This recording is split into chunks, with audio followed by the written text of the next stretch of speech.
Alfie Templeman is a young 19-year-old singer-songwriter who has recently burst onto the scene with his music. He has been putting out music for quite a few years now, it seems, but it seems as though this is considered his technical debut album. I think he's done some mini albums and some, EPs and some singles before, but this right here is his first album. When I heard Broken, I immediately thought of Harry Styles. I was thinking, this guy is definitely entering that lane of kind of pop rock singer-songwriters that, have a bit of a twist to them. They've got the looks, they've got the voice, you know what I mean? That kind of singer-songwriter, which, to be honest, it's surprising that there aren't more solo acts that are trying to replicate what Harry is doing at the moment, because obviously the success of what he's doing could easily be, a massive trend amongst young singer-songwriters. But it seems as though that Alfie Templeman might be one of the early ones to be sort of entering that lane. It's hilarious too, because I thought, oh yeah, this guy definitely has that Harry Styles sort of feel to him. Searched his name on YouTube. The first video that came up was a Harry Styles cover in the Radio 1 Live Lounge. I was like, you can't write this shit, man. This guy knows exactly what he's trying to do here. I'm not just going to sit here and tell you he sounds like another artist the whole way through the review, though. I think obviously there's something to him that's pretty good, because I'm here reviewing his album, and I will say overall it is pretty good. It's a solid album. It's a solid set of tracks. It's an album that attempts a few different styles, and I kind of admire the wants of this guy to, try different things across the album. He lays it on pretty thick with the falsetto early on. I think the first few tracks, as nondescript as they are, they're pretty nice on the ears. I think for me, usually falsetto can go either one way or another, and I think, to be fair, he has a nice sort of cushiony, pillowy voice that works with the instrumentals, even if they are pretty nondescript tracks that if I were to hear just off the cuff randomly anywhere, I'm not entirely sure I'd be able to put a name to the face, because I think these tracks could be done by anyone, but I will say they sound okay. But then he enters some more synthy funk elements, which I really like. I like tracks like Broken because there's a bit more of an oomph to them.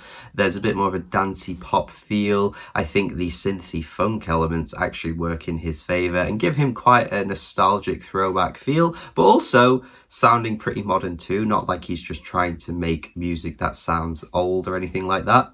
It hits a point where the lyrics start to become noticeably basic as hell, and tracks like 3D Feelings are a perfect example of that, because it is such a jam, but at the same time you hear those lyrics and you think, yeah, you can tell this guy's still pretty young and still pretty immature and writing songs that need a bit of a touch up. Candy Floss is easily the worst example of that, I would say. In fact, I would even borderline and say this one's a bit too much, especially with the falsetto. The cheesiness of it all just comes across as a bit too bleh. It's catchy, it's okay, it's not something I'm going to hate, but it's not something I'm going to really want to play again. And then Folding Mountains is a track as well that reminds me of something like Grenade by Bruno Mars, where the singer is adamant that they do all these kinds of things for the girl, but then you just sort of sat there and thinking, you wouldn't catch a grenade for someone. You're not gonna do that. You'd die. I don't believe you. I just don't believe it. And this track's kind of like that as well. There are some tracks like Colour Me Blue as well, where the message gets a bit lost in translation, because the sentiment of the chorus is really nice. And I think, it's written quite well. It feels quite passionate and from the heart, I guess you could say. But then he goes on to say, like, Colour Me Blue, which doesn't really match with the rest of the chorus, unless I'm missing something.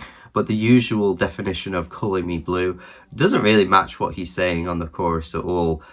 So there's moments like that as well where I'm just a bit confused, or more so disappointed that he lands on a cliche, because it feels like it's just a bit lazy and he could have probably tried to be more original. But saying that, maybe that's something that'll come with age, come with maturity. You have to understand that singers of this age aren't going to be perfect so early on. You have to kind of caveat your criticisms with that, because again, someone like Billie Eilish, as young as she was when she started, you have to accept that, look, there's going to be some immaturity coming through, and it's okay because they're still teenagers. Unless you're Fiona Apple, though, not many of those come around often. You know, the brilliance of her singer-songwriter material was from the get-go when she was very young, and the poetry in her writing was beautiful right at the start. So yeah, you can't expect everyone to be like her, though. I quite like Leaving Today. I think that's a track that has a bit more grit, actually, to the vocals in the verses. He sort of goes in a bit more of a rocky direction with his voice, and then he slips back into his comfortable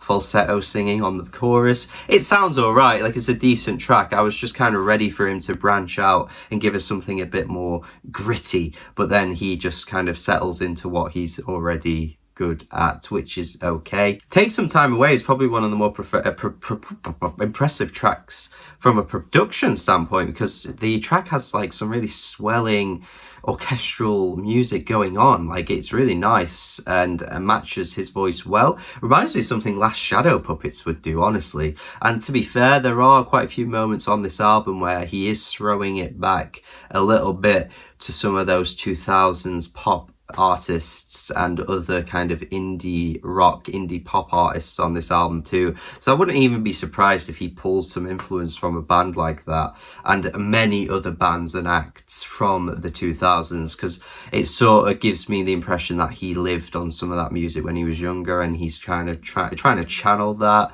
as well. It's a good track though, definitely one of the highlights, and it's a shame because the final track I just find so dull. Like, everything up until that point for the last few tracks was really quite good, and then the last song is just so dead. I don't know why he ended it on this.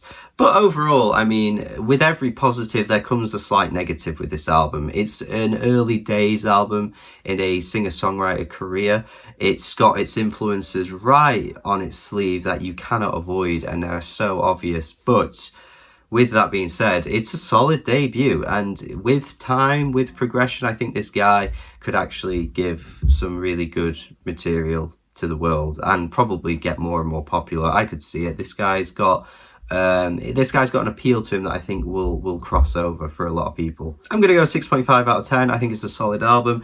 I don't think it's perfect. I think it's far from great as well, but it's a good overall. So there you go. Not a bad album here from Alfie for his debut. And that is it from me. Thank you for watching. As always, do let me know your thoughts in the comments. Thank you if you have subscribed. Yeah, that's what I mean. If you've subscribed, thank you. If you haven't, please do. Subscribe. Have a good day. Goodbye.